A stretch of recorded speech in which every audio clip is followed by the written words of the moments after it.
So we're back with a brand new main box Raiders Requiem coming out tomorrow, February 28th, and this is looking to be pretty spicy. Now, we did have some leaks for a Dimension skill, and it seems like that's going to be available via a structure deck maybe in mid-March around that time, which I'm looking forward to.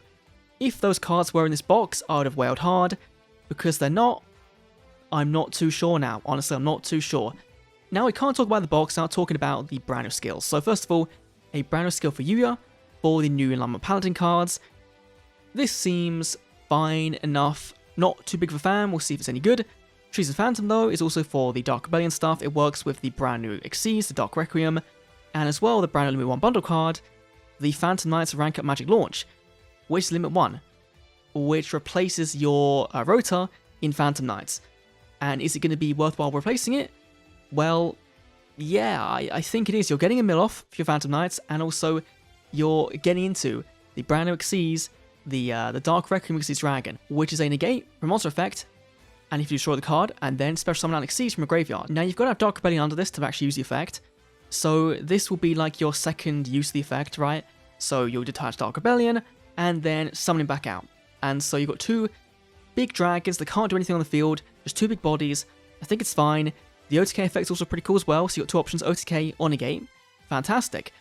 The highlight for me for the box, though, is going to be Crusadia. Now, we're not getting everything, right? We're not getting Leonis, we're not getting Regulux, we're not getting the Avemax, but we're getting the core OTK version of the deck. We're getting the Equimax, which is can be a very beefy body if we had full 5 zones. In Duel Links, we're going to be basically losing one of those two bottom arrows, and so the attack points Equimax can get to aren't going to be that high. Also, it's going to limit the amount of times we can use the effect of its negate, which you've got to tribute a Crusadia or a World Legacy to actually use. And so in the mirror match, you've got 2 negates. In your own match, you've got 1. So I guess it makes it a bit fairer, and you probably want to play 2 of this. We've also got Draco. Now, all the Crusadia names, they all special themselves out from the hand to a link monster zone it points to, and they can only do this once per turn. So you normal summon 1, and then you special summon everything else out. And so, I'm not too sure if you need more than 2 of this. I kind of think you do, but I'm not too sure. Of course, we've got Maximus as well. These all have effects as well, so this one does add a card back in your graveyard to your hand. Maximus makes battle damage doubled.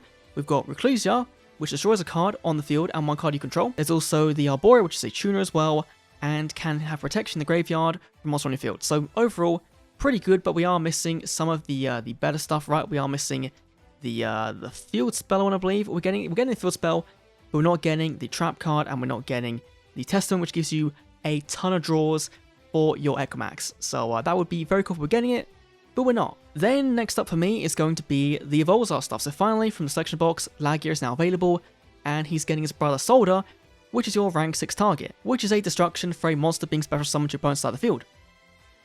Cool. It's just cool. There's Mechanite stuff as well, which doesn't make sense given we're getting a 5Ds box next month with a zone. So why put this in here? I'm not sure, but this Nucleus Infinity Core is a card Mechanite players I think have been wanting for a while. It's very good. When it's destroyed, it floats into any of your Mechanite Emperors from your hand or your deck, which is pretty crazy for getting out your Weisel, your Spell Negate. So this is a very good card, and it can't be destroyed once per turn by battle. So fair enough, and it searches as well on summon, but you're summoning in attack mode. So yeah, it's a pretty nutty card if it can be used correctly. Ring Destruction? No, just no. It's got the errata, so it's in your opponent's turn only, which makes it less useful. It's going to deal quarter damage, not great. Raidraptors are the next thing. So Shay is coming, and I'm not too sure how good these are going to be. I've not read the skills too much in detail to see what they're like. I'm going to do more of that off screen, but you're going to want 3 runs the main box for this, right? Like, I think you want maybe 2 Mimicry Lanius and 3 Tribulanius. This is one of the best Raidraptor cards I have in general, and it's going to be reworked because of... no, it already has been, okay. So it was a main phase 2 effect, now it's in a battle phase effect. That works fine. Also getting 4 Strix, which is one of the best generic rank 4s you can get for Wing Beast decks, so Harpies can use this as well. And I think you'll see this card play more in those decks rather than in Raidraptors specifically. Like on ladder, you'll see this card played more in non-Raidraptor decks, which I think is plenty fine. I'm not sure they have a decent win condition yet, but okay. Rastliger is your boneless access code talker. It's a very cheap, generic Link 4, and it can destroy cards in the field by tributing cards the card points to, which is only going to be 1, because you can't U-Link, so this, yeah, it's a tribute 1 to pop 1, yeah, not all that fantastic. The other new archetype in this box is Duel Avatar, and these focus mainly on summoning tokens with this one here. Now this is your Searcher Perfect Un, and then you can summon tokens. And then you can use your Invitation also to summon tokens as well, and then fusion up to twice per turn. So you can make your smaller fists, you're getting the Duel Avatar and Power Gonyo, but we're missing a ton of cards as well. We're missing the feats, we're missing quite a few cards, but over time hopefully this deck will get a bit better. But I'm not a big fan of these both being URs. I think you need both of them in the deck as well, so this is just a way to make this Duel Avatar deck a bit more expensive. Di-Fi would have preferred to have the compulsory come in this box, honestly, but I guess it makes sense to save it for the next main box maybe, which will be in what? April? So close to KCGT? Or to World, sorry, so I guess that makes sense. And the U stuff is not fantastic, honestly. It's not very good. This can technically be some Dark Magician. Technically, it can be, but you wouldn't do that. It's like a boneless Flame Wingman in Dark Magician, and that's about it. So not all that useful in my opinion. But overall, there seems to be some fun stuff in here. Right, there seems to be fun stuff. I don't like that we're not getting Regulux in Crusadia. I think that's going to limit it quite a bit. Of course, we're getting more Watts, which is quite nice. I think for a free-to-play deck, I think that's quite nice. I was initially, you know, we saw the leaks for the skills for Dark Magician 1, I was like really high up here on excitement, and now it's just the Crusadias and the Dark Requiem for me personally. So it's going to be a bit of a toss-up as to whether I go into this or not. It depends on how many Dracos you need, honestly. If I can get by with maybe 2 runs to the box, then sure. If I get really lucky, then even better.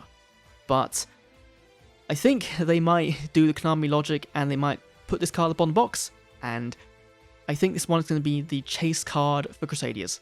I think. I might be wrong completely. I'd like to be wrong, but yeah, overall, seems a fun box. I don't think it's going to be ultra meta relevant, but I think that Duel Avatars are a few cards away from being close to good. They might be this, right? They might be. They do a lot of summoning, but that's kind of it. They do a lot of summoning, and then this one does, on summon, pop monster on your opponent's side of the field, right? It does do that, and this does bounce a card back to the hand. And it also is a negate, but it requires specifically your Yuhi plus 2 other Duel Avatars, and so if your turn consists of summoning Yuhi and then playing Invitation, then you can kind of get there, right, I believe? Because this summons out Duel Avatar Spirit tokens, right? And so that would work. No, just that and Yuhi works, right? Those two work to make this. Okay, that's fine. I thought it was requiring the fusions, but maybe this would be a bit better than I expected. I'm not sure. I'm really not sure. But that's my first thoughts overview of the brand new box. Are you excited for this box? Are you going to be going in? It releases in just over a day's time. So not long to go until we can open this and hopefully not get scammed out the arse. So yeah, that's me done. Thanks for watching. I'll see you all in the next Duel Links video. See you then.